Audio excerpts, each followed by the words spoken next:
Hello friends, आज हम discuss करेंगे हमारा जो कंटिन्यू टॉपिक है that is the deficiency symptoms. Last video में मैंने आपको कंप्लीट इनके नेम्स आपको बताए थे कि इफेक्ट्स क्या क्या होते हैं। दैट इज द डेथ होती है, yellow leaves, curved branches, root area and breakage and shrinkage of cell. तो आज हम इनको डिटेल में डिस्कस करेंगे कि डेथ किस वजह से होती है किसी प्लांट की, येलो लीव्स क्यों होते हैं, कर्व्ड ब्रांचेस क्यों होती हैं, रूट एरिया में क्या इफेक्ट पड़ता है और breakage of shrinkage of cells क्यों होती है। राइट, सबसे पहले हम पढ़ते हैं डेथ। देखिए, लास्ट वीडियो में जब मैंने आपको डिटेल में बताया था कि पोटेशियम, नाइट्रोजन और फास्फोरस का क्या रोल है, तो उस रोल को कंप्लीट और पूरी तरह से वहां पर डिफाइन किया गया था कि उनका इंडिविजुअल का फंक्शन क्या है और इंडिविजुअल के फंक्शंस पे ही ये डिपेंड करता है वो डेथ क्यों होती है। बिकॉज ऑफ दैट 90% प्लांट्स को के जो नाइट्रोजन कंपल्सरी है, इसके बिना प्रोसेस नहीं कर सकता है। देखिए, सबसे पहले आता है हमारे पास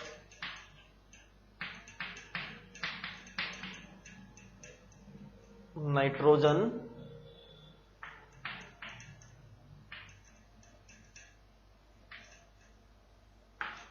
फास्फोरस एंड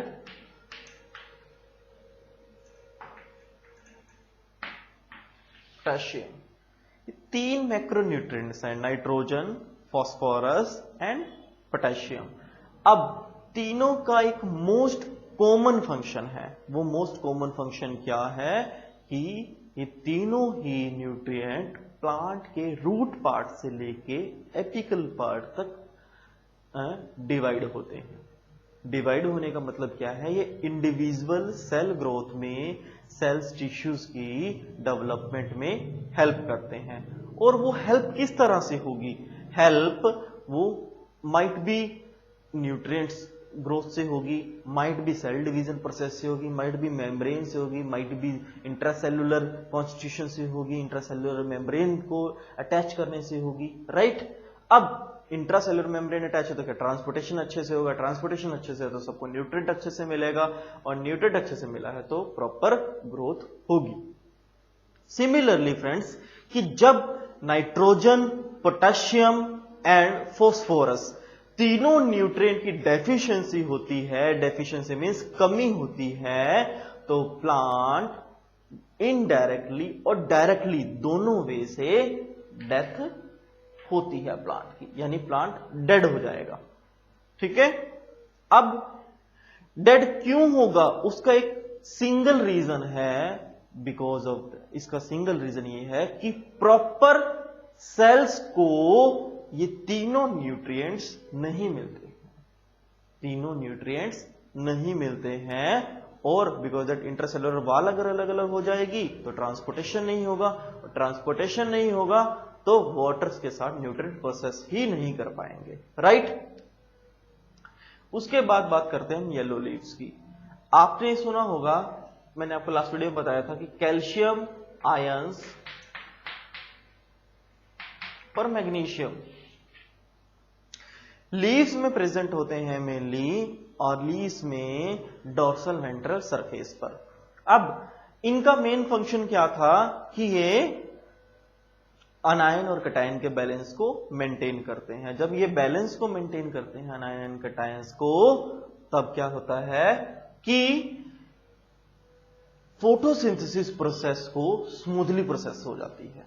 अब फोटोसिंथेसिस प्रोसेस स्मूथली प्रोसेस हो गई, बट जब अनायन और कटायन का बैलेंस मेंटेन नहीं होगा तो फोटोसिंथेसिस प्रोसेस स्मूथली मूव नहीं करेगी, और जो लीव्स हैं वो धीरे धीरे धीरे धीरे डेथ को चले जाएंगे। That will the yellow leaves, yellow colour में आ जाएंगे। उसके बाद आता है कर्व ब्रांचेस। वैसे तो कई प्लांट्स में कर्व ब्रांचेस मिलती हैं, रेगुलर की बात नहीं करता हूं, ये 5% केसेस में ही होता है।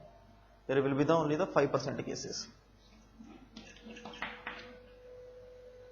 ये तो 90% केसेस में अवेलेबल है। ये भी 80 to 90%। 5% केसेस में क्या होता है कि कुछ एक प्लांट्स हैं जिनकी जो ब्रांचेस हैं वो स्ट्रेट ग्रोथ कर रही हैं, राइट।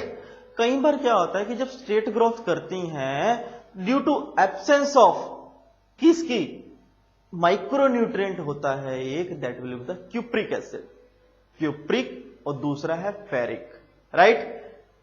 और एक मैक्रो कौन सा है, that will be the potassium. कौन कौन सा यहां पर किसकी कमी से होगा, पोटेशियम, उसके बाद क्यूप्रिक और फेरिक। ये तो माइक्रो में है और ये मैक्रो में है। इनकी कमी से क्या होगा कि जो डायरेक्टली स्ट्रेट ग्रोथ कर रही हैं ब्रांचेस वो कर्व फॉर्म में आ जाएंगी, बट इसका कोई इतना एडवर्स इफेक्ट नहीं पड़ता। कर्व ब्रांचेस में ये है कि जब प्लांट को फर्दर हम इस्तेमाल करते हैं किसी भी अपने कमर्शियल यूज के लिए तो वहां पर थोड़ी प्रॉब्लम होती है, इसीलिए। रूट एरिया का अब बात करते हैं। रूट एरिया में क्या है कि जब रूट में भी श्रिंकेज होती है। देखिए रूट से कई बार क्या होता है, कई केसेस में रूट इस तरह की आती है, राइट, किसी भी प्लांट में।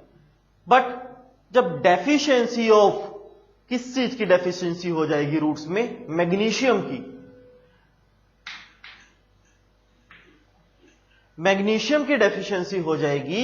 मैग्नीशियम के साथ किस चीज की डेफिशिएंसी होगी, that will be the nitrogen.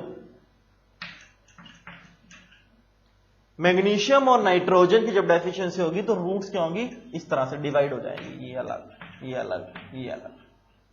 जब ये अलग अलग हो जाएंगी तो क्या है, अपना फंक्शन प्रॉपरली परफॉर्म नहीं कर पाएंगे, तो रूट एरिया को ये डिस्टर्ब कर देंगे, राइट। उसके बाद बात करते हैं ब्रेकेज और श्रिंकेज ऑफ सेल्स की।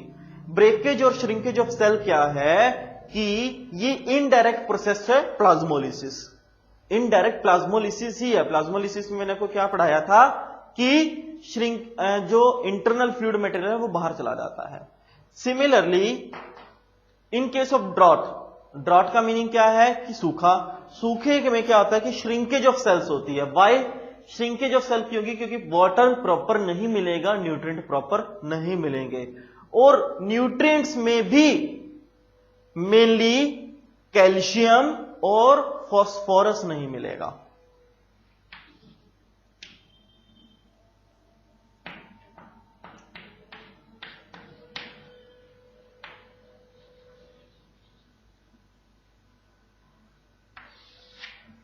कैल्शियम और फास्फोरस नहीं मिलता है, इसी को क्या कहते हैं, इसी की वजह से इनडायरेक्ट प्लाज्मोलिसिस प्रोसेस होता है और श्रिंकेज ऑफ सेल होती है। तो that is the main deficiency symptom है कि किन किन मैक्रो और माइक्रो न्यूट्रिएंट्स की कमी की वजह से ही जो डेथ, येलो लीव्स और curved branches, root area and breakage और श्रिंकेज ऑफ द सेल होती है। तो हर एक न्यूट्रिएंट का मेन फंक्शन है, हर एक न्यूट्रिएंट अपना एक रोल प्ले करता है। सो एसेंशियल न्यूट्रिएंट्स के बिना कोई भी फंक्शन प्लांट सेल्स में, प्लांट बॉडी में परफॉर्म नहीं हो सकता है। इसी के साथ फ्रेंड्स आपका ये टॉपिक यहीं पे फिनिश होता है, और इसको अंडरस्टैंड करने के लिए आप इसकी प्रीवियस वीडियो आप देख सकते हैं, तभी आपको अंडरस्टैंडिंग और बेटर होगी।